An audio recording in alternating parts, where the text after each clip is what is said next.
أعوذ بالله من الشيطان الرجيم بسم الله الرحمن الرحيم الحمد لله رب العالمين والصلاة والسلام على نبينا محمد وعلى آله وصحبه أجمعين أما بعد۔ آج ہم ہیں کتاب الفوائد کے ساتھ، یعنی کہ امام ابن القیم رحمہ اللہ کے ساتھ، ان کی بہت ہی عظیم الشان کتاب جس میں انہوں نے طرح طرح کے فوائد جمع کر دیے ہیں۔ کسی فائدے کا تعلق تفسیر سے ہوتا ہے، کسی کا حدیث سے، کسی کا عقیدہ سے، اور کسی کا دیگر علوم سے، اور بہت سے فوائد ایسے ہوتے ہیں جن کا تعلق ہمارے دلوں کی صفائی سے ہوتا ہے، جن کا تعلق دلوں کے امراض سے پاک کرنے سے ہوتا ہے۔ تو آج کے فائدے میں امام صاحب کہتے ہیں، قال ابو الدرداء رضی اللہ عنہ، کہ ابو درداء رضی اللہ عنہ نے کہا، یا حبذا نوم الاکیاس وفطرهم، کہ کتنی اچھی ہے عقل مند لوگوں کی نیند اور ان کا روزے میں ناغہ کرنا، ان کا روزہ نہ رکھنا۔ الاکیاس کیس ان کی جمع ہے۔ کیس کس کو کہتے ہیں؟ عقل مند کو، سمجھدار کو، دانا کو۔ تو ابو درداء رضی اللہ عنہ اس فائدے میں جو بتانا چاہتے ہیں وہ یہ ہے کہ عقل مند لوگوں کی نیند اور ان کا روزہ نہ رکھنا بھی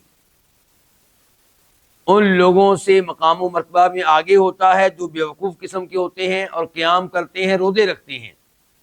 یہ روزہ نہ رکھنے کے باوجود، رات کو سوئے رہنے کے باوجود اجر و ثواب کے لحاظ سے، مقام و مرتبہ کے لحاظ سے ان سے آگے نکل جاتے ہیں۔ اور آپ جانتے ہیں کہ ایسا کس لیے ہوتا ہے؟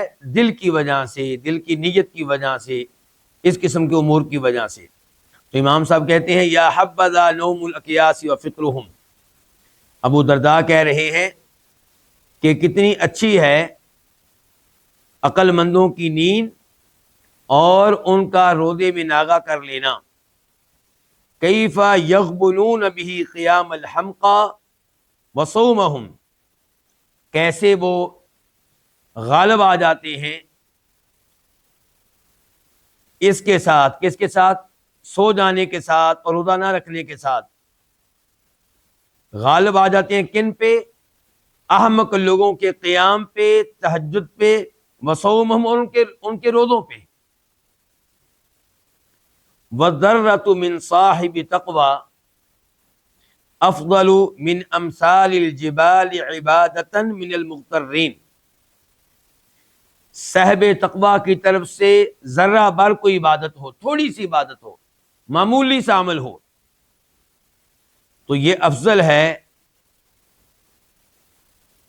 دھوکہ کھانے والوں کی پہاڑوں جیسی عبادت سے۔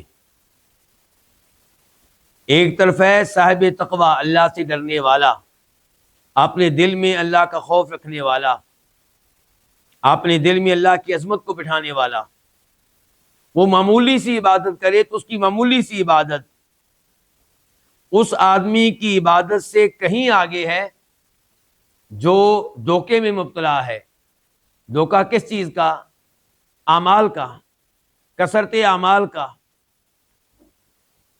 اسے بہت زیادہ بھروسہ ہے اپنی نمازوں پہ، اپنے نوافل پہ، اپنی تہجد پہ، اپنی تلاوتوں پہ، اپنے اذکار پہ۔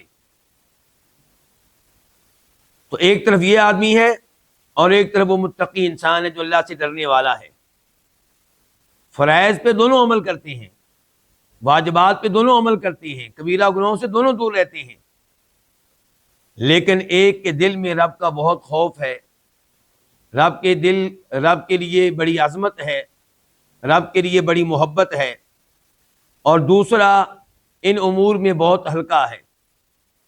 تو یہ جو صاحب تقویٰ ہے، اس کا معمولی سا عمل اس آدمی کی ان عبادات سے کہیں بہتر ہے جو پہاڑوں کی طرح ہیں۔ ابو درداء رضی اللہ عنہ کا یہ قول ہمیں کہاں سے ملے گا؟ کس کتاب سے اسے لیا ہے؟ امام ابن القیم رحمہ اللہ نے اسے امام احمد روایت کرتے ہیں اپنی کتاب الزہد میں، اور امام ابو نعیم اس کو روایت کرتے ہیں حلیۃ الاولیاء میں، لیکن اس میں انقطاع ہے۔ ابو سعید الکندی وہ روایت کرتے ہیں کسی آدمی سے، آدمی کون ہے کچھ پتہ نہیں، اور وہ آدمی روایت کرتا ہے ابو درداء رضی اللہ تعالی عنہ سے۔ بہرحال ابو درداء کے اس قول کا مفہوم انشاءاللہ اپنی جگہ پہ ٹھیک ہے۔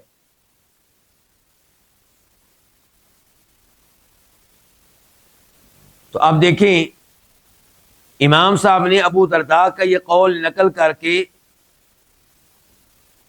ہم سے یہ مطالبہ کیا ہے کہ ہم اپنے دل پہ توجہ دیں، دل میں اللہ کا خوف پیدا کریں، دل میں اللہ کی محبت پیدا کریں، دل میں اللہ کی عظمت بٹھائیں، اور بھروسہ اللہ تعالیٰ کی رحمت کے اوپر ہو، اللہ تعالیٰ کے فضل کے اوپر ہو، اپنے اعمال کی کثرت پہ بھروسہ نہیں ہونا چاہیے۔ امام صاحب کہتے ہیں وَهَذَا من جواہر الکلام وَأَدَلِّهِ عَلَى كَمَالِ فِقْهِ الصَّحَابَةِ وَتَقَدُّمِهِمْ عَلَى مَنْ بَعْدَهُمْ فِي كُلِّ خَيْرٍ رضی اللہ عنہم۔ کہتے ہیں کہ ابو درداء کا یہ قول من جواہر الکلام، یہ جواہر کلام میں سے ہے، قیمتی کلام میں سے ہے۔ جواہر جوہرتن کی جمع ہے، جوہرہ کس کو کہتے ہیں؟ قیمتی پتھر کو، اور اگر یہ لفظ کلام کے ساتھ استعمال کیا جائے تو معنی ہوگا بنیادی کلام، اصولی کلام، قیمتی قسم کا کلام۔ تو ھذا من جواہر الکلامی، یہ ابو درداء کا قول قیمتی کلام میں سے ہے، اقوال زرعی میں سے ہے۔ وَأَدَلِّهِ عَلَى كَمَالِ فِقْهِ الصَّحَابَةِ، اور یہ ان کا قول ان اقوال میں سے ایک ہے جو بہت اچھی طرح دلالت کرتے ہیں صحابہ کرام کی فقاہت کے کمال پہ۔ یہ ان اقوال میں سے ایک قول ہے جس سے پتہ چلتا ہے کہ صحابہ کرام کتنے بڑے فقیہ تھے، قرآن و حدیث کی فقاہت میں کس قدر وہ کامل تھے۔ وَتَقَدُّمِهِمْ عَلَى مَنْ بَعْدَهُمْ فِي كُلِّ خَيْرٍ، اور یہ قول ان اقوال میں سے ایک ہے جن سے پتہ چلتا ہے کہ صحابہ کرام خیر کے ہر میدان میں بعد میں آنے والوں سے کس قدر آگے تھے۔ ان کے بعد والے خیر کے کسی بھی میدان میں صحابہ کرام سے آگے نکلنا تو دور کی بات ہے، ان کے برابر بھی نہیں ہو سکتے۔ فَاعْلَمْ أَنَّ الْعَبْدَ إِنَّمَا يَقْطَعُ مَنَازِلَ السَّيْرِ إِلَى اللَّهِ بِقَلْبِهِ وَهِمَّتِهِ لَا بِبَدَنِهِ۔ یہ بات جان لیں، یہ بات ذہن نشین کر لیں کہ بندہ اللہ رب العزت کی طرف سفر کرنے کی منازل کو صرف اور صرف طے کرتا ہے اپنے دل کے ساتھ اور اپنی ہمت کے ساتھ، نہ کہ اپنے بدن کے ساتھ۔ آپ اگر اللہ تعالیٰ تک پہنچنا چاہتے ہیں، اللہ تعالیٰ کو پانے کے لیے سفر میں نکلے ہوئے ہیں، صبح و شام یہ سوچتے رہتے ہیں کہ کیسے میں اللہ کو پالوں، کیسے میں اللہ تعالیٰ تک پہنچ جاؤں، کیسے میں اللہ کو راضی کر لوں، کیسے میں اللہ کی محبت کو پالوں، تو امام صاحب کہتے ہیں اس میں جسم سے زیادہ اہمیت کس کی ہے؟ دل کی۔ دل میں اللہ رب العزت کو پانے کا شوق ہو، دل میں اللہ تعالیٰ کا محبوب اور مقرب بندہ بننے کا شوق ہو، اور اس کی ہمت پائی جائے، تو پھر آپ اللہ تعالیٰ تک پہنچ سکتے ہیں۔ ورنہ دل میں ایسا شوق نہ ہو، نمازیں پڑھتے چلے جائیں، تلاوتیں کرتے چلے جائیں، لیکن تلاوت میں یہ ذوق نہیں ہے کہ میں اللہ سے گفتگو کر رہا ہوں، اللہ کا کلام سن رہا ہوں، اللہ سے سرگوشیاں کر رہا ہوں، نماز میں بھی سجدے میں یہ ذوق نہیں ہے، تو کہتے ہیں کہ اس انداز سے اللہ تعالیٰ کو پانا بہت مشکل ہے، آسان نہیں ہے۔ وَالتَّقْوَى فِي الْحَقِيقَةِ تقوی القلوب لا تقوی الجوارح، اور تقوی در حقیقت دلوں کا تقوی ہے، نہ کہ اعضاء کا تقوی۔ اصل تقوی یہ ہے کہ آپ کے دل میں رب کا ڈر موجود ہو، اللہ تعالیٰ کا خوف موجود ہو، دل میں یہ احساس موجود ہو کہ اللہ میرے ساتھ ہے، دل میں یہ احساس موجود ہو کہ اللہ مجھے دیکھ رہا ہے۔ قال تعالی، اللہ تعالیٰ فرماتے ہیں ذالک ومن يعظم شعائر اللہ فإنها من تقوی القلوب، یہ سورہ حج ہے، آیت نمبر 32 اس آیت کے شروع میں آیا ذالک ھذا، ان دو الفاظ کو کئی بار اس لیے استعمال کیا جاتا ہے تاکہ پڑھنے والے کو، سننے والے کو یہ بات معلوم ہو جائے کہ پچھلا کلام اپنے اختتام کو پہنچا اور اب نئی بات شروع ہو رہی ہے۔ تو یہاں پہ اللہ تعالیٰ کہہ رہے ہیں ذالک، یہ یعنی کہ الامر ذالک المذکور، معاملہ وہ ہے جو پہلے ذکر ہو چکا اور وہ معاملہ اپنے اختتام کو پہنچ چکا۔ اب اگلی بات یہ سنیے کہ وَمَن يُعَظِّمْ شَعَائِرَ اللَّهِ، شعائر شعیرت ان کی جمع ہے، نشانی کو کہتے ہیں، شعائر نشانیاں۔ مثال کے طور پہ بیت اللہ کیا ہے؟ یہ اللہ کے شعائر میں سے ایک ہے، اللہ کی علامات میں سے ایک ہے۔ صفا مروہ یہ اللہ کے شعائر میں سے ہیں۔ میدان عرفات، مزدلفہ، مینا یہ اللہ کے شعائر میں سے ہیں۔ ایسے ہی قربانی کے جانور جو مکہ بھیجے جا رہے ہوں وہ بھی اللہ کے شعائر میں سے ہوتے ہیں۔ تو ان تمام چیزوں کی تعظیم کرنی چاہیے۔ وَمَن يُعَظِّمْ شَعَائِرَ اللَّهِ، اور جو اللہ کی علامات کی تعظیم کرے، فَإِنَّهَا، تو بے شک یہ من تقوی القلوب، دلوں کے تقوی میں سے ہے۔ امام صاحب اس آیت کو کیوں لے کر آئے ہیں؟ بتانے کے لیے کہ دلی تقوی، دل میں تقوی ہونا چاہیے، اور جب دل میں تقوی ہوگا تو پھر وہ تقوی اعضاء پہ بھی نظر آئے گا۔ جب دل میں رب کا خوف ہوگا تو پھر آپ کی آنکھیں حرام نہیں دیکھیں گی، جب دل میں اللہ کا خوف ہوگا پھر آپ کے کان حرام قسم کی آواز نہیں سنیں گے۔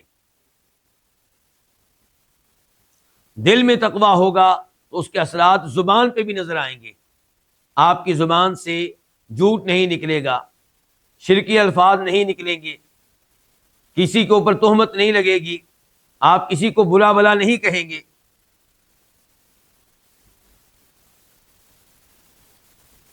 یہاں پہ جو اللہ تعالیٰ نے کہا ہے کہ وَمَن يُعَظِّمْ شَعَائِرَ اللَّهِ، تو یہاں پہ شاعر اللہ کے لفظ میں سب سے پہلے جو چیز داخل ہو رہی ہے وہ قربانی کے جانور ہیں جن کو اللہ کی راہ میں قربان کیا جاتا ہے، کیونکہ اللہ تعالیٰ آیت نمبر 36 میں کہہ رہے ہیں، 36 میں وَالْبُدْنَ جَعَلْنَاهَا لَكُم مِّن شَعَائِرِ اللَّهِ، اور اونٹ ہم نے انہیں تمہارے لیے اللہ کے شاعر میں سے بنایا ہے، اللہ تعالیٰ کی علامات میں سے بنایا ہے۔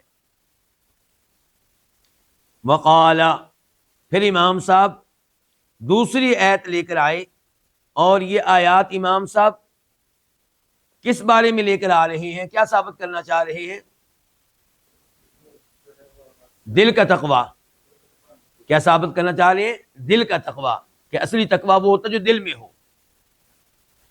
کہتے ہیں لن ینال اللہ لحومها ولا دماؤها ولکن ینالہ التقوی منکم، اللہ تعالیٰ تک نہیں پہنچتے لحومها، تمہارے قربانی کے جانوروں کے گوشت، ولا دماؤها، اور نہ ہی اللہ تعالیٰ تک پہنچتا ہے ان جانوروں کا خون۔ خون زمین پہ بہہ جاتا ہے، گوشت تمہارے پیٹ میں پہنچ جاتا ہے، اللہ تعالیٰ تک کیا پہنچتا ہے؟ وَلَٰكِن يَنَالُهُ التَّقْوَىٰ مِنكُمْ، اللہ تعالیٰ تک پہنچتا ہے تمہاری طرف سے تقویٰ. اور یہ تقویٰ کہاں ہوتا ہے؟ تمہارے دل میں. تمہارے دل میں اللہ کا خوف کتنا ہے؟ یہ جانور جو ذبح کیے تھے، ذبح کرتے ہوئے اللہ کو ان جانوروں کے ذریعے راضی کرنے کا شوق اور جذبہ کس حد تک تھا؟ یہ جانور ذبح کرتے ہوئے کہیں مقصد ریاکاری تو نہیں تھا، مقصد لوگوں سے شاباش لینا تو نہیں تھا. یہ چیز ہے جس کو اللہ تعالیٰ دیکھتا ہے. وقال النبی صلی اللہ علیہ وسلم، اور فرمایا نبی علیہ الصلوۃ والسلام نے، التقویٰ ہا ہنا، تقویٰ یہاں ہوتا ہے. کہاں پہ ہوتا ہے؟ واشار الی صدرہ، یہ کہتے ہوئے آپ نے 3 بار اشارہ کیا اپنے سینے کی طرف. اس حدیث کو امام مسلم رحمہ اللہ نے روایت کیا ہے، نمبر ہے 2564 2564، راوی ہیں ابو ہریرہ رضی اللہ تعالی عنہ. تو 2 آیتیں اور 1 حدیث امام صاحب اس لیے لے کر آئے ہیں کہ اصل تقویٰ یہ ہے کہ آپ کے دل میں رب کا خوف ہو، رب کی عظمت ہو، رب کو پانے کا شوق ہو، اور رب سے آپ ڈرنے والے ہوں. اس کے بعد امام صاحب کہتے ہیں فَالْكَيِّسْ يَقْطَعُ مِنَ الْمَسَافَةِ بِالصِّحَةِ الْعَظِيمَةِ وَعُلُوِّ الْهِمَّةِ وَتَدْرِيدِ الْقَصْدِ وَصِحَةِ النِّيَّةِ مَعَ الْعَمَلِ الْقَلِيلِ أَضْعَافَ أَضْعَافِ مَا يَقْطَعُهُ الْفَارِغُ مِنْ ذَلِكَ مَعَ التَّعَبِ الْكَثِيرِ وَالسَّفَرِ الْمُشِقِّ. فَالْكَيِّسْ، کیس کا معنی کیا؟ عقل مند، سمجھدار، دانا. عقل مند انسان یقطع طے کرتا ہے، من المسافتی، سفر کی مسافت میں سے. اور یہ سفر کہاں پہ جانے کے لیے ہے؟ اللہ تعالیٰ تک جانے کے لیے، اللہ کو پانے کے لیے. سفر میں یہ عقل مند نکلا ہوا ہے اور اللہ تعالیٰ کو پانا چاہتا ہے، اللہ کا محبوب اور مقرب بندہ بننا چاہتا ہے. تو فَالْكَيِّسُ، عقل مند، یقطع طے کر لیتا ہے، من المسافتی، سفر کی مسافت میں سے، بِالصِّحَةِ الْعَظِيمَةِ، عظیمت کے درست ہونے کے ساتھ. عظیمت پختہ ارادہ، اللہ کو پانے کا پختہ ارادہ، صحیح ارادہ. تو صحیح عظیمت کے ساتھ، وعلو الہمہ، اور بلند ہمتی کے ساتھ. ہمت بلند ہے، یعنی کہ ہمت اتنی بلند ہے کہ اللہ کو پانے کے لیے یہ خطرہ نہیں ہے کہ یہ تھک ہار کر درمیان میں بیٹھ جائے گا. اس کو پہلے سے پتا ہے کہ میں اللہ کو پانے کے لیے، اللہ کو حاصل کرنے کے لیے ایک عظیم سفر میں نکلا ہوں. راستے میں مشقتیں آئیں گی، پریشانیاں آئیں گی، رکاوٹیں کھڑی ہوں گی. ممکن ہے رکاوٹ بن جائے والد، والدہ، بیگم، بچے، دوست احباب، معاشرہ، سب رکاوٹوں کا احساس ہے، لیکن ہمت بڑی بلند ہے. اور عظیمت جو ہے وہ بالکل صحیح ہے، ارادہ بالکل صحیح ہے. وتدرید القصد، اور ارادے میں اخلاص ہے. وصحۃ النیہ، اور نیت بالکل صحیح ہے. تو امام صاحب کہتے ہیں عقل مند عظیمت کے صحیح ہونے کے ساتھ، بلند ہمتی کے ساتھ، اخلاص قصد کے ساتھ، اور صحت نیت کے ساتھ اللہ کو پانے کی مسافت میں سے طے کر لیتا ہے، مع العمل القلیل، تھوڑے سے عمل کے ساتھ، اضعاف اضعافی، اس سے کئی گنا زیادہ، اس سے کئی گنا زیادہ جس مسافت کو طے کرتا ہے وہ انسان، الفارغ من ذالک، جو ان امور سے خالی ہے. کن امور سے خالی ہے؟ عظیمت کی صحت، بلند ہمتی، اخلاص قصد اور صحت نیت، جو ان سے خالی ہے، جتنی مسافت وہ طے کرتا ہے اس سے کہیں زیادہ یہ آدمی طے کر لیتا ہے عمل کے تھوڑے ہونے کے باوجود، جبکہ وہ انسان جو ان چیزوں سے خالی ہے، وہ جو مسافت طے کرتا ہے اس سے کہیں زیادہ یہ عقل مند طے کر لیتا ہے، حالانکہ جو ان امور سے خالی ہے مع التعب الکثیر وہ بہت تھک گیا ہے۔ والسفر المشق، اور اس نے ایسا سفر کیا ہے جو مشقت میں مبتلا کر دینے والا ہے۔ تو اب یہ دو انسان ہو گئے، ایک ہے دائیں سائڈ پہ عقل مند، یہ اللہ تعالیٰ کو پانے کے لیے نکلا ہے ایک عظیم سفر میں، اعمال تھوڑے کیے اس نے، فرائض پہ عمل یہ بھی کرتا ہے وہ بھی کرتا ہے، فرائض کے بعد یہ جو عقل مند انسان ہے اس نے نفلی اعمال تھوڑے کیے ہیں، لیکن دل میں اللہ کو پانے کے معاملے میں جو عزیمت ہے اور جو بلند ہمت ہے اور جو اخلاص قصد ہے اور صحت نیت ہے، اس کی وجہ سے یہ دوسرے انسان سے کہیں زیادہ فاصلہ طے کر لیتا ہے، جبکہ دوسرا جو انسان ہے وہ بہت زیادہ تھک گیا ہے، بڑے اعمال کیے اس نے اعمال بہت کیے ہیں، بڑے اس نے چلے کاٹے ہیں، بہت کچھ کیا اس نے، لیکن چونکہ اس کے ہاں عزیمت درست نہیں ہے، ہمت اس کی بلند نہیں ہے، اس کے قصد میں وہ اخلاص نہیں ہے جو ہونا چاہیے، اور اس کی نیت اس طرح درست نہیں ہے جیسے ہونی چاہیے، اس لیے وہ اتنا فاصلہ طے نہیں کر سکا، وہ اللہ کے اتنا قریب نہیں ہو سکا آسان لفظوں میں جتنا پہلا انسان قریب ہو گیا، حالانکہ اس نے عمل تھوڑے کیے ہیں، دوسرے نے اعمال زیادہ کیے ہیں، لیکن اللہ کے اتنا قریب یہ دوسرا انسان نہیں ہو سکا۔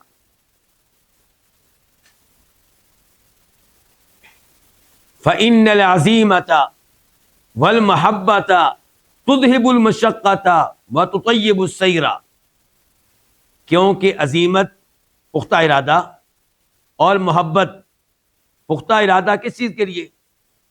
اللہ کو پانے کے لیے، محبت کس چیز سے؟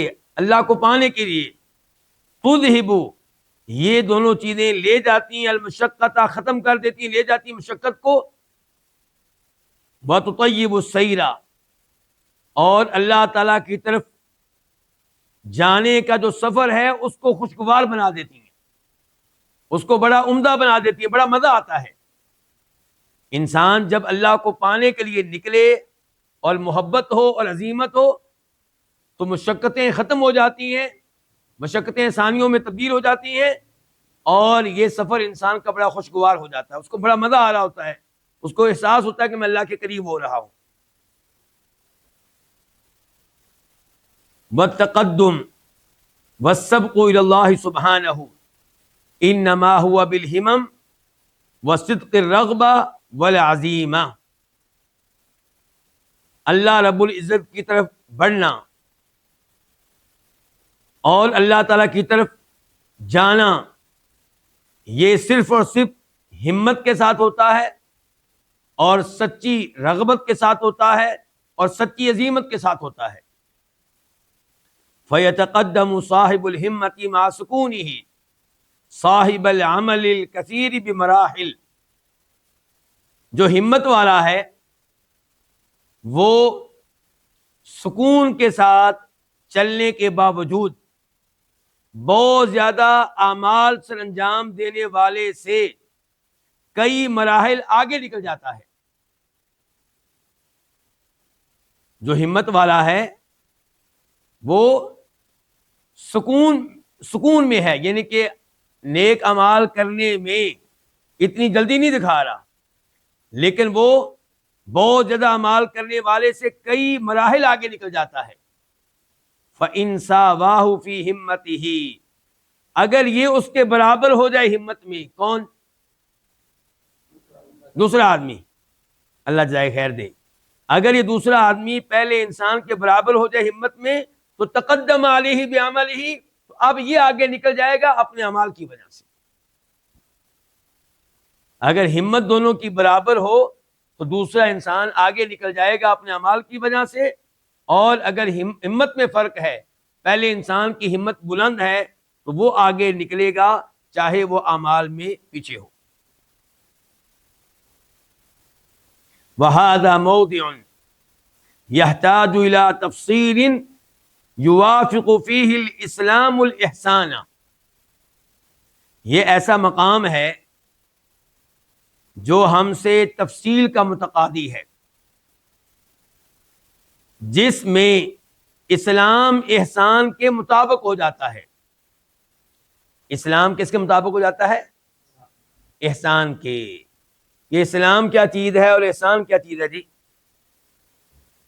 آپ کو معلوم ہوگا کہ ایک لفظ ہے اسلام اور ایک ہے ایمان اور ایک ہے احسان۔ اسلام کس کو کہتے ہیں؟ ظاہری اعمال کو، زکوٰۃ ادا کرنا، روزے رکھنا، نمازیں پڑھنا، اس قسم کے اعمال کو کیا کہا جاتا ہے؟ اسلام۔ اور ایمان کہتے ہیں دلی اعمال کو، اللہ سے محبت، اللہ سے ڈرنا، اللہ پہ توکل، اللہ سے خشیت، یہ چیزیں کیا ہیں؟ یہ ایمان ہے۔ اور احسان کیا ہے؟ کہ جب آپ کوئی عمل کر رہے ہوں تو آپ کے ذہن میں یہ ہو کہ اللہ مجھے دیکھ رہا ہے، اللہ مجھے دیکھ رہا ہے۔ جب آپ کی یہ سوچ ہوگی تو آپ کے عمل میں حسن پیدا ہوگا، آپ کے عمل میں عمدگی پیدا ہوگی۔ تو جب نماز میں احسان بھی ہو تو اس نماز کے کیا کہنے، جب روزوں میں احسان بھی ہو تو ان روزوں کے کیا کہنے، جب حج میں احسان بھی ہو تو اس حج کے کیا کہنے۔ ورنہ آپ دیکھتے ہیں کہ حج کے لیے بڑی دنیا جاتی ہے لیکن کوئی ان کی زندگی میں تبدیلی نہیں آتی۔ ظاہری طور پہ وہ بھی طواف کرتے رہے، صفا مروہ کرتے رہے، مینا، مزدلفہ، عرفات گئے، لیکن احسان نہیں تھا۔ یہ احساس ہر لمحے، ہر موقع پہ، ہر مقام پہ کہ اللہ مجھے دیکھ رہا ہے، میں طواف کر رہا ہوں، مجھے دیکھ رہا ہے، تو طواف کرتے ہوئے میں نے پورا زور لگانا ہے اللہ کو منانے میں، اللہ سے مناجات کرنے میں، اللہ سے دعائیں کرنے میں۔ میری نگاہ بھٹکنی نہیں چاہیے۔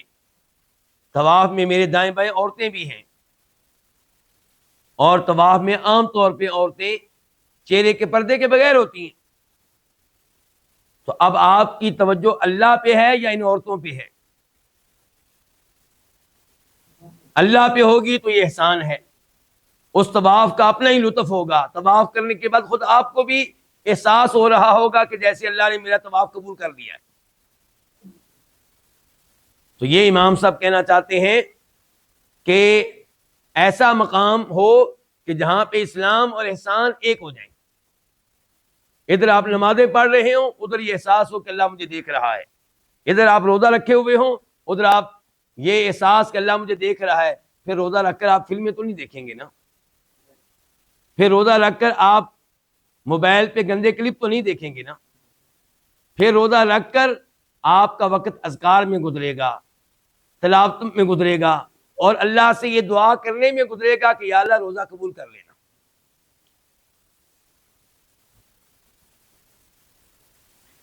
امام صاحب کہتے ہیں فَأَكْمَلُ الْهَدْيِ هَدْيُ رسول اللہ صلی اللہ علیہ وسلم، کامل ترین طریقہ نبی علیہ الصلوۃ والسلام کا طریقہ ہے۔ وَكَانَ مُوَفِّيًا كُلَّ وَاحِدٍ مِّنْهُمَا حَقَّهُ، اور آپ ان دو میں سے ہر ایک کو اس کا پورا پورا حق دینے والے تھے۔ کن دو میں سے ہر ایک کو؟ اسلام اور احسان۔ فَكَانَ مَعَ كَمَالِهِ وَإِرَادَتِهِ وَأَحْوَالِهِ مَعَ اللَّهِ يَقُومُ حَتَّى تَرِمَ قَدَمَاهُ، تو آپ اپنے کمال کے ساتھ ساتھ، اپنے ارادے کے ساتھ ساتھ، اپنے احوال کے ساتھ ساتھ، آپ کا ارادہ، آپ کے احوال جو اللہ کے ساتھ ہوتے تھے، اس کے ساتھ ساتھ یقوم، رات کو قیام کرتے، تہجد پڑھتے، حتیٰ کہ آپ کے دونوں قدم سوج جاتے۔ لو جی یہاں پہ جمع ہوگی دونوں چیزیں، یعنی کہ ایک طرف ظاہری عمل ہے کیا؟ قیام، اللہ کے لیے کھڑے ہوتے ہیں، اور دوسری طرف یہ ہے کہ آپ کیا دلی ارادہ، دلی حالات کس کے ساتھ ہیں؟ اللہ کے ساتھ۔ دل کس کے ساتھ لگا ہوا ہے؟ اللہ کے ساتھ۔ آپ کے ارادے اللہ کو پانے کے۔ تو یہ ہے کہ آپ اپنے کمال اور اپنے اللہ کے ساتھ ارادہ، اللہ کے ساتھ مخصوص احوال کے ساتھ ساتھ یقوم، رات کو قیام کرتے تھے، حتی ترم قدماہ، یہاں تک کہ آپ کے دونوں پاؤں میں ورم پڑ جاتا۔ جبکہ دوسرے لوگوں کی کیا صورتحال ہے؟ کچھ ہمارے جیسے ہیں جو نمازیں پڑھتے ہیں، روزے رکھتے ہیں، حج کرتے ہیں، لیکن اللہ تعالیٰ کے ساتھ وہ دلی کیفیت نہیں ہے جو ہونی چاہیے۔ اچھا، اور ایک سائڈ پہ کون کھڑے ہیں؟ صوفی لوگ، آج کل کے صوفی خصوصی طور پہ جو مزاروں درباروں پہ آپ کو نظر آئیں گے، بانگ پینے والے، چرس پینے والے، نماز بھی نہیں پڑھتے، روزے تک نہیں رکھتے، اور وہ کیا کہتے ہیں جی اصل بات ہے دل اللہ کے ساتھ ہونا چاہیے۔ تو یہ ان کا موقف غلط، اور جو صرف نمازیں پڑھتے ہیں، اللہ دلی کیفیت اللہ تعالیٰ کے ساتھ ویسے نہیں جیسے ہونی چاہیے، وہ بھی کمال تک نہیں پہنچ سکے۔ کمال یہ ہے جو اللہ کے رسول نے اختیار کیا علیہ الصلوۃ والسلام، کہ دلی کیفیتیں، دلی حالات اللہ تعالیٰ کے ساتھ ہوتے تھے، اور اس کے ساتھ ساتھ رات کو قیام کرتے یہاں تک کہ آپ کے دونوں پاؤں میں ورم پڑ جاتا۔ وَيَصُومُ، اور روزے رکھتے، نفلی روزے، حتیٰ یقال، حتیٰ کہ کہا جاتا کہ لا یفطر، اب لگتا ہے کہ آپ کوئی ناغہ نہیں کریں گے۔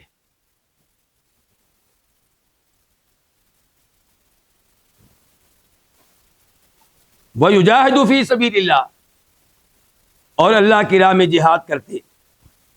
یہ سارے اب جو بتا رہے ہیں نا امام صاحب، دلی کیفیت پہلے بتا چکے، مع کمالہ و ارادتہ و احوالہ مع اللہ، یہ دلی کیفیت ہے کہ دلی کیفیت، دلی حالات کس کے ساتھ ہیں؟ اللہ تعالیٰ کے ساتھ۔ اور ظاہری اعمال کیا ہے؟ رات کو قیام کرتے حتیٰ کہ پاؤں میں ورم پڑ جاتا، اور روزے رکھتے حتیٰ کہ کہا جاتا کہ اب آپ ناغہ نہیں کریں گے۔ وَيُجَاهِدُ فِي سَبِيلِ اللَّهِ، اور اللہ کی راہ میں جہاد کرتے۔ وَيُخَالِطُ أَصْحَابَهُ، اور اپنے اصحاب کے ساتھ اٹھتے تھے، بیٹھتے تھے، مجلس منعقد کرتے تھے۔ وَلَا يَحْتَجِبُ عَنْهُمْ، اور ان سے ہٹ کر کسی حجاب میں نہیں رہتے تھے، کسی حجرے میں جا کر نہیں بیٹھ جاتے تھے، بلکہ صحابہ کرام کے ساتھ بیٹھتے، گفتگو کرتے، ان سے ان کے حالات پوچھتے، ان کے خوابوں کے بارے میں پوچھتے، مریضوں کی عیادت کرتے، صحابہ کرام کی پریشانیوں میں شریک ہوتے۔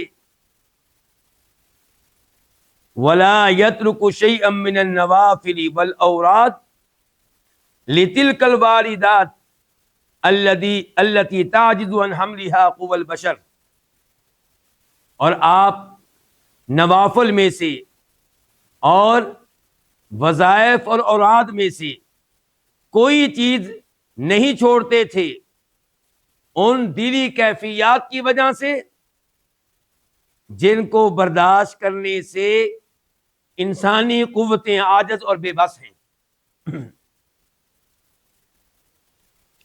یعنی کہ آپ نفلی نمازیں پڑھتے، وظائف کرتے، اذکار کرتے، اور ان میں سے کوئی بھی چیز آپ اس لیے نہیں چھوڑتے تھے کہ آپ کی دلی کیفیت مختلف ہے، آپ کا دلی لگاؤ اللہ تعالیٰ کے ساتھ ہے، جبکہ آپ کی دلی کیفیات ایسی ہو جاتی تھیں کہ انسانی قوتیں ان کو اٹھانے سے، ان کو برداشت کرنے سے عاجز ہیں۔ مثال کے طور پہ جب آپ کے اوپر وحی نازل ہوتی تھی تب آپ کی کیفیت کیا ہوتی تھی؟ تو اس قسم کی آپ کی کیفیات ہوتی تھیں۔ اس سب کے باوجود نوافل اچھی طرح پڑھ رہے ہیں، وظائف کر رہے ہیں، تلاوت کر رہے ہیں۔ واللہ تعالی امر عبادہ ان یقوموا بشرائع الاسلام علی ظواہرہم وحقائق الایمان علی بواطنہم. اللہ نے اپنے بندوں کو حکم دیا ہے کہ وہ قائم کریں اسلام کے احکام کو، بشرائع الاسلام، اسلام کے احکام کو قائم کریں، علی ظواہرہم، اپنے ظاہر پہ. اللہ کے بندے اسلام کے احکام کو قائم کریں اپنے ظاہر پہ. اسلام کہتا ہے داڑھی رکھیں. اسلام کہتا ہے کہ ان کی مونچھیں چھوٹی ہوں تو ان کو ہلکا کریں. اسلام کہتا ہے ناخن تراشیں تو ان کو تراشیں. تو اپنے ظاہر پہ شرعی احکام کو نافذ کریں. وحقائق الایمان، اور ایمانی حقائق کو قائم کریں علی بواطنہم، اپنے باطن پہ. یعنی کہ دل میں ایمانی حقائق موجود ہوں، وہی اللہ کا ڈر، اللہ کا خوف، اللہ کی محبت، اللہ پہ توکل، اللہ کی طرف انابت، یہ چیزیں باطن میں موجود ہوں اور وہ چیزیں ظاہر پہ موجود ہوں. وَلَا يَقْبَلُ وَاحِدًا مِّنْهُمَا، اور اللہ ان دونوں میں سے کسی ایک کو قبول نہیں کرتا، إِلَّا بِصَاحِبِهِ وَقَرِينِهِ، مگر اس کے ساتھی کے ساتھ اور اس کے ہم نشین کے ساتھ. یعنی کہ اللہ اسلام کو قبول تب کرے گا جب ایمان ہوگا، اور ایمان کو اللہ قبول تب کرے گا جب اسلام ہوگا. ایک آدمی نمازیں پڑھتا ہے، صدقہ خیرات کرتا ہے، روزے بھی رکھ لیتا ہے، حج بھی کر لیتا ہے، دل میں ایمان موجود نہیں ہے، منافقین کی طرح، کیا اللہ ان کے اس اسلام کو قبول کرے گا؟ نہیں قبول کرے گا.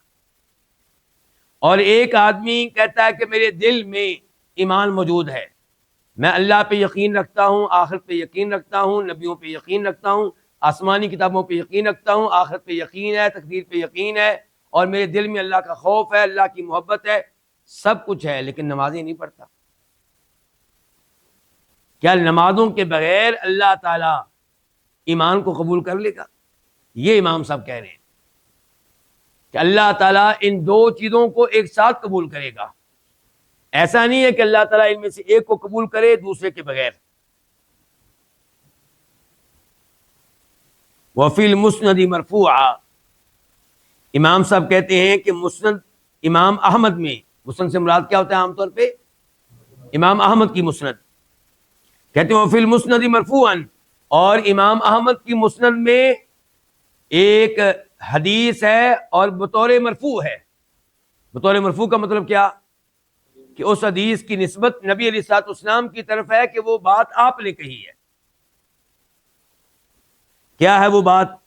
کہ الاسلام علانیۃ والایمان فی القلب. اسلام علانیہ طور پہ ہوتا ہے، ظاہری طور پہ ہوتا ہے، اور ایمان کہاں ہوتا ہے؟ دل میں ہوتا ہے. اس حدیث کو امام احمد نے روایت کیا ہے، اور شیخ البانی رحمہ اللہ نے اس حدیث کو جگہ دی ہے اپنی کتاب السلسلہ الضعیفہ میں. وہاں پہ اس کا نمبر ہے 6906 6906. یعنی کہ یہ حدیث نبی علیہ السلام سے ثابت نہیں ہے، لیکن معنی مفہوم ٹھیک ہے، جیسا کہ دیگر دلائل سے پتہ چلتا ہے.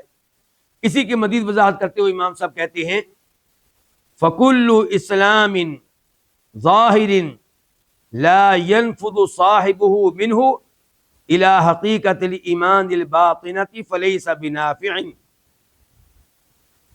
ہر ظاہری اسلام جس کا اپنانے والا، صاحبہ، جس ظاہری اسلام کو اپنانے والا، اس ظاہری اسلام سے ایمان کی باطنی حقیقت تک نہ پہنچ سکے، فلیس بنافع، تو یہ ظاہری اسلام فائدہ دینے والا نہیں ہے.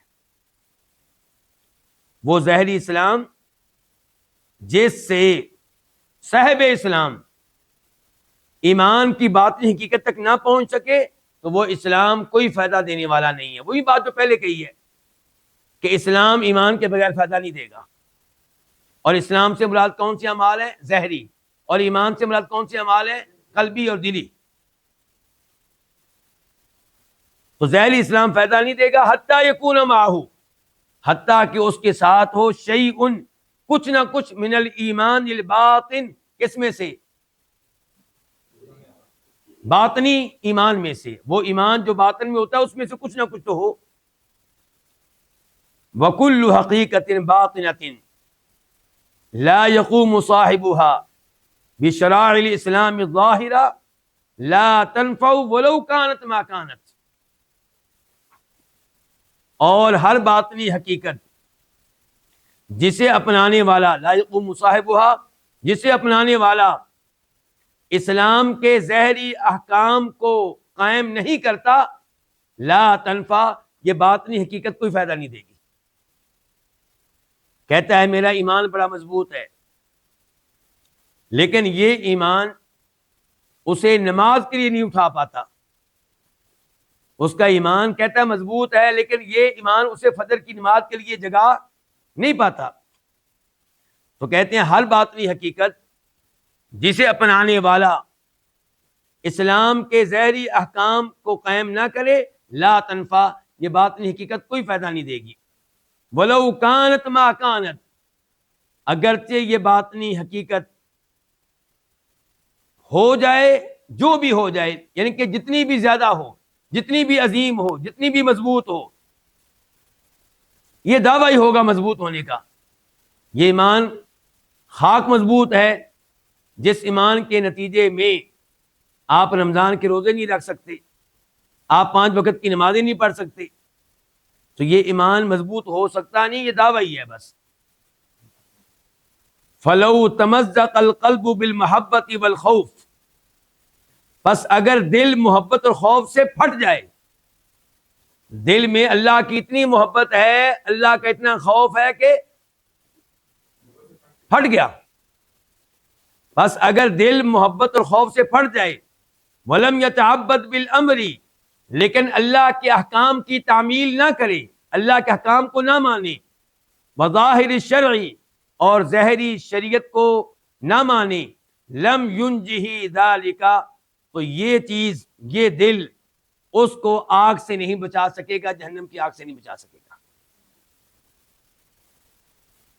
کہتا ہے جی میرا دل اللہ کی محبت سے آباد ہے، میرے دل میں اللہ کا خوف چھایا ہوا ہے، لیکن اللہ کا حکم نہیں مانتا.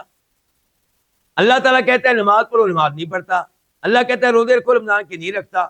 اللہ کہتا ہے زکوٰۃ ادا کرو، ادا نہیں کرتا. اللہ تعالیٰ کہتا ہے شراب نہیں پینی، یہ پیتا ہے. اللہ تعالیٰ کہتا ہے غیر عورتوں کو نہیں دیکھنا، یہ دیکھتا ہے. تو یہ دل جو اللہ کی محبت سے پھٹ جائے اور خوف سے پھٹ جائے، لیکن اللہ کے احکام کی تعمیل نہیں کرتا، ظاہری شریعت کی تعمیل نہیں کرتا، یہ دل انسان کو جہنم کی آگ سے نہیں بچا سکتا. کتنے عظیم ہیں یہ کلمات. کما انہ لو قام بظواہر الاسلام ولیس فی باطنہ حقیقت الایمان لم ینجہ ذلک من النار. جس طرح اگر یہ اسلام کے ظاہری احکام کو قائم کرے، لیکن اس کے باطن میں، اس کے دل میں ایمان کی حقیقت نہ ہو، تو یہ چیز اس کو جہنم کی آگ سے نہیں بچا سکے گی. نمازیں پڑھتا رہا، اذانیں دیتا رہا، قرآن کی تلاوت کرتا رہا، لیکن دل میں ایمان نہیں تھا، تو یہ چیز اس کو جہنم کی آگ سے نہیں بچا سکے گی. آپ نے دیکھا ہوگا کئی دفعہ ہمارے یوٹیوبرز اور یہ BBC وغیرہ، وہاں پہ پروگرام آتا ہے، ویڈیو آتی ہے، جی یہ سکھ ہے اور یہ انڈین پنجاب میں رہتا ہے، مسلمان مسجد چھوڑ کے گئے تھے تو وہاں پہ کوئی اذان دینے والا نہیں تھا، یہ وہاں پہ 5 ٹائم کی اذان بھی دیتا ہے، مسجد کی صفائی بھی کرتا ہے، مسلمان بڑے خوش ہوتے ہیں، کیا بات ہے جی اس کی. تو کیا یہ اس انداز سے اذانیں دینا، مسجد کی صفائی کرنا، جبکہ دل میں ایمان نہیں ہے، کیا یہ چیز جہنم کی آگ سے بچائے گی؟ نہیں بچائے گی.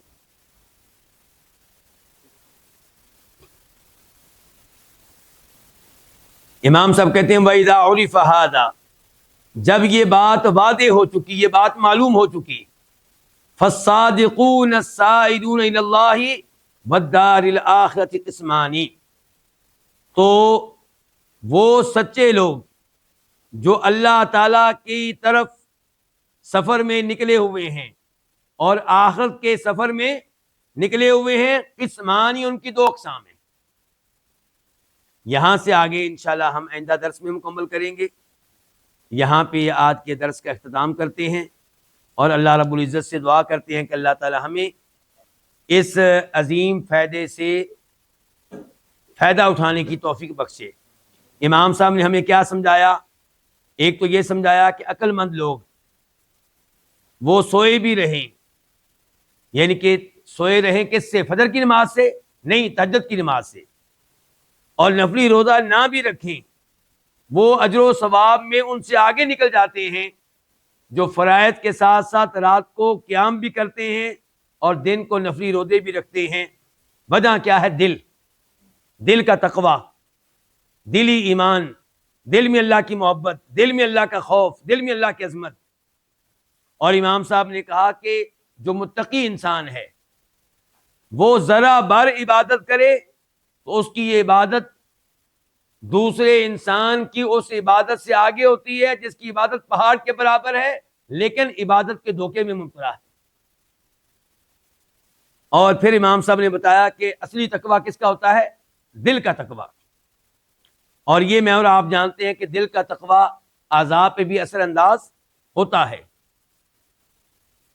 اور پھر امام صاحب نے بتایا ہے کہ اللہ کے سفر میں نکلنے والے انسان یہ جان لے کہ ہمت اگر بلند ہوگی، عزیمت اگر سچی ہوگی اور قصد میں اخلاص ہوگا، نیت درست ہوگی، تو تھوڑا سا عمل کر کے بھی آپ اس انسان سے آگے نکل جائیں گے جو اعمال کر کے تھکا ہوا ہے اور اس نے بڑے اعمال سر انجام دیے ہیں لیکن اس کی دلی کیفیت وہ نہیں ہے جو آپ کی ہے۔ اور پھر امام صاحب نے اس معاملے میں نبی علیہ السلام کی سیرت ہمارے سامنے رکھی کہ آپ کی دلی کیفیت کیا ہوتی تھی۔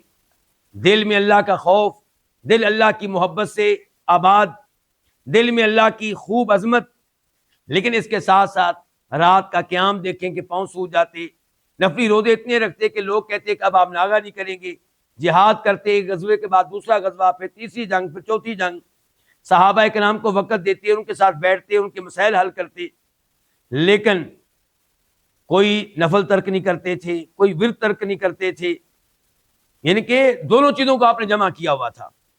اور انسان مجھ سے اور آپ سے بھی اللہ تعالیٰ کا یہی مطالبہ ہے کہ ہم اپنے ذہن پہ ظاہری شریعت کو نافذ کریں اور دل میں ایمانی حقائق کو پیدا کریں۔ اللہ رب العزت سے دعا ہے کہ اللہ تعالیٰ ہمیں ان فوائد سے فائدہ اٹھانے کی توفیق بخشے اور اللہ تعالیٰ ہمیں اپنی دلی کیفیت کو بھی تبدیل کرنے کی توفیق دے اور ظاہر پہ بھی اسلام کے ظاہری احکام کو نافذ کرنے کی توفیق دے۔ وآخر دعوانا الحمدللہ رب العالمین۔